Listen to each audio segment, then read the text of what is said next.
Hi കൂട്ടുകാരെ, എൻ്റെ പുതിയ വീഡിയോയിലേക്ക് സ്വാഗതം. ഞാൻ നോമ്പ് 2-ന് തുടങ്ങിയ പനിയാണ്. പനി, ജലദോഷം എല്ലാം. അപ്പോൾ ഭക്ഷണം മര്യാദക്ക് കഴിക്കാൻ പറ്റുന്നില്ല. നോമ്പ് തുറന്നു കഴിഞ്ഞാൽ എന്തെങ്കിലും ഫ്രൂട്ട്സ് കഴിച്ചാൽ പിന്നെ ഒന്നും കഴിക്കാൻ പറ്റുന്നില്ല.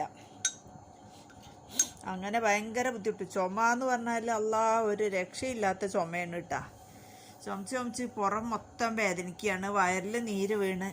എന്നിട്ട് ഒരിക്കൽ ഹോസ്പിറ്റലിൽ പോയി ആ മരുന്നൊക്കെ കഴിച്ചിട്ട് ഏൽക്കുന്നില്ല. ഇന്ന് വീണ്ടും പോയി ആൻറ്റിബയോട്ടിക് ഇഞ്ചക്ഷൻ എടുത്തു. ആൻറ്റിബയോട്ടിക്കിൻ്റെ ഗുളിക ഉണ്ട്. ഇപ്പോൾ അത് കഴിച്ചപ്പോൾ കുറേ ദിവസത്തിന് ശേഷം എനിക്ക് കുറച്ച് കഞ്ഞി കുടിക്കണം തോന്നി. അപ്പോൾ ഞാൻ കുറച്ച് കഞ്ഞി എടുത്തിട്ട് ഇത് അവിടെ ഇങ്ങനെ കൊടുന്ന് വെച്ചിരിക്കുകയാണ്, പൊടിയരിയുടെ കഞ്ഞി. ഇനി കഞ്ഞി കുടിക്കണം. ഇത് കണ്ടില്ലേ, ചെറിയ ഉള്ളി, ഒരു കഷ്ണം സവാളയും ഉണക്കമുളകും കൂടെ ഇട്ടിട്ട് ഒരു ലേശം പുളിയും ഉപ്പും വെളിച്ചെണ്ണയും കൂടെ മിക്സ് ചെയ്തിട്ട് ഒരു ചമ്മന്തിയാക്കി. അല്ലാണ്ട് വേറെ ഒന്നും പറ്റുന്നില്ല. എന്ത് വായിലോട്ട് കൊടുക്കുമ്പോഴും ഛർദ്ദിക്കാൻ വരികയാണ്. അപ്പോൾ പറ്റുന്നില്ല.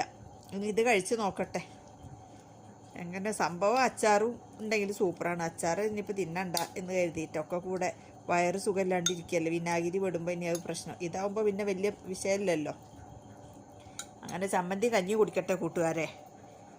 നിങ്ങൾ വീഡിയോ ഒക്കെ എൻ്റെ കാണുന്നുണ്ട് എന്ന് വിചാരിക്കണം. കാണുന്നുള്ളവരൊക്കെ ഒന്ന് ലൈക്ക് ചെയ്യുക, സബ്സ്ക്രൈബ് ചെയ്യുക. ഞാനൊരു ചെറിയൊരു യൂട്യൂബറാണ്. നിങ്ങളെ പ്രോത്സാഹനമാണ് മുന്നോട്ട്. എനിക്ക് ഒട്ടും സബ്സ്ക്രൈബേഴ്സ് ഇല്ല, ഫോളോവേഴ്സ് കുറവാണ്. അപ്പോൾ അത് കാരണം കൊണ്ട് നിങ്ങൾ എന്നെ ഒന്ന് ഹെൽപ്പ് ചെയ്യൂ, സബ്സ്ക്രൈബ് ചെയ്യൂ, ഷെയർ ചെയ്യൂ, കമൻറ്റ് ചെയ്യൂ. ഓക്കേ.